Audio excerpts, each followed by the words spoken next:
Good day mga boss at welcome to my channel.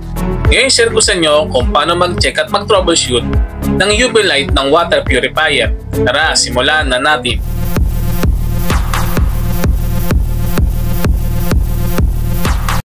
Mga boss, ito po isang water purifier. Ito po ang kanyang filter. Ito naman po ang kanyang UV lamp housing. Nasa loob po nito ang UV lamp. Ito naman po ang ABR. Protection po natin ito para sa electronic balas. Ito naman po ang ating electronic balas. Ang specification po nito ay 14 watts to 20 volts at 50 to 60 Hz.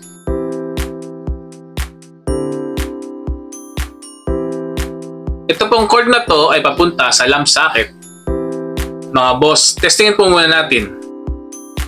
Mga boss, siguraduhin po natin na kasaksak mabuti yung ABR. Mga boss, i-switch on na po natin. Sa nakikita nyo po, meron po siyang indicator na kulay green. Ang ibig sabihin po nito ay okay po ang UV lamp. At may makikita po kayong kulay blue sa kanyang mga fittings. Ang ibig sabihin po nito ay gumagana po ang electronic balas at ang UV lamp. Maaari din po natin silipin ang mismong ilaw nito. Mga boss, FYI po, wala pong lamang tubig ang UV light housing. Meron po itong nakahiwalay na water line sa loob ng UV light housing. Kaya imposible po itong mabasa ng tubig.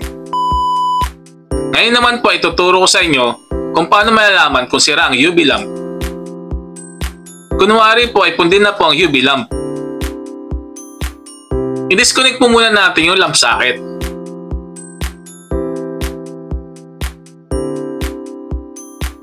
Pagkatapos po ay switch on po natin. Makikita niyo po na nagbiblink po ang pulang ilaw. At may long beeping sound na galing sa electronic balas.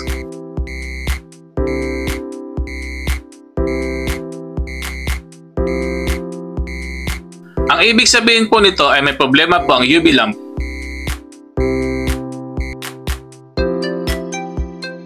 Mga boss, ibalik na po natin yung socket ng UV lamp.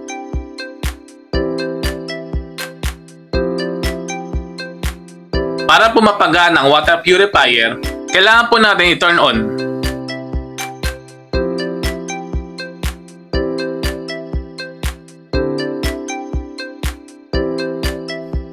Kapag dumaan na po ang tubig sa mga filter at sa UV lamp, tsaka pa lang po malalagyan ng tubig ang tangke bago pumunta sa gripo.